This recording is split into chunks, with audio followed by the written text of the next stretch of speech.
Hi കൂട്ടുകാരെ, ചങ്ങായി വ്ലോഗ്സിലേക്ക് എല്ലാവർക്കും സ്വാഗതം. ഞാനിന്നൊരു ഗോതമ്പ് മാവ് കൊണ്ട് വളരെ എളുപ്പത്തിൽ തയ്യാറാക്കി എടുക്കാൻ പറ്റുന്ന ഒരു സോഫ്റ്റ് പുട്ടിൻ്റെ റെസിപ്പിയുമായിട്ടാണ് വന്നിട്ടുള്ളത്.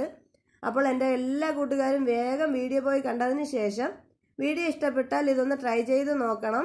അതുപോലെ തന്നെ എൻ്റെ ചാനൽ പുതുതായിട്ട് കാണുന്ന കൂട്ടുകാരുണ്ടെങ്കിൽ എന്നെ സപ്പോർട്ട് ചെയ്യാനും മറക്കരുത് കേട്ടോ.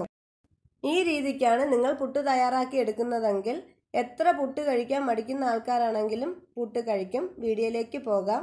പുട്ടിനാവശ്യമായിട്ട് ഒരു ബൗള് മാവ് എടുത്തു. അത് ഗോതമ്പ് മാവാണ്.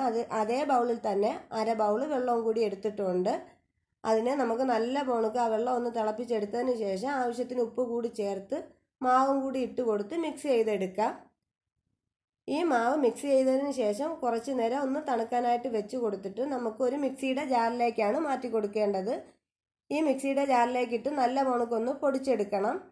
അരഞ്ഞു പോകരുത്. അരഞ്ഞു പോയാൽ ഇത് ചപ്പാത്തി മാവിൻ്റെ പരുവത്തിനായി പോകും. അതിനുശേഷം ഞാൻ ഇവിടെ ഒരു ചിരട്ട പുട്ടിൻ്റെ ചില്ലിയാണ് എടുത്തിട്ടുള്ളത്. അതിലേക്ക് മാവ് നമുക്ക് ഇട്ട് കൊടുത്ത് അതിൻ്റെ മീതയിലേക്ക് കുറച്ച് തേങ്ങയും കൂടി വെച്ച് കൊടുത്തിട്ട് സാധാരണ പുട്ട് എങ്ങനെയാണ് അവിച്ചെടുക്കുന്നത് അതുപോലെ തന്നെ വേവിച്ചെടുക്കാൻ പറ്റും.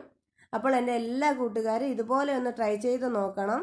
വീഡിയോ ഇഷ്ടപ്പെട്ടിട്ടുണ്ടെങ്കിൽ എന്നെ സപ്പോർട്ട് ചെയ്യാനും ലൈക്ക് ചെയ്യണം, ഷെയർ ചെയ്യണം, സബ്സ്ക്രൈബ് ചെയ്യണം. പിന്നെ തൊട്ടടുത്തുള്ള ബെല്ലൈക്കൺ അടിച്ച് പൊട്ടിക്കാനും മറക്കരുത്. അപ്പോൾ അതിൽ ഓൺ ഓപ്ഷൻ കാണിക്കും. അതിൽ കൂടി ഒന്ന് ക്ലിക്ക് ചെയ്താൽ മാത്രമേ ഞാനിടുന്ന വീഡിയോസിൻ്റെ നോട്ടിഫിക്കേഷൻ നിങ്ങൾക്ക് ലഭിക്കുകയുള്ളൂ.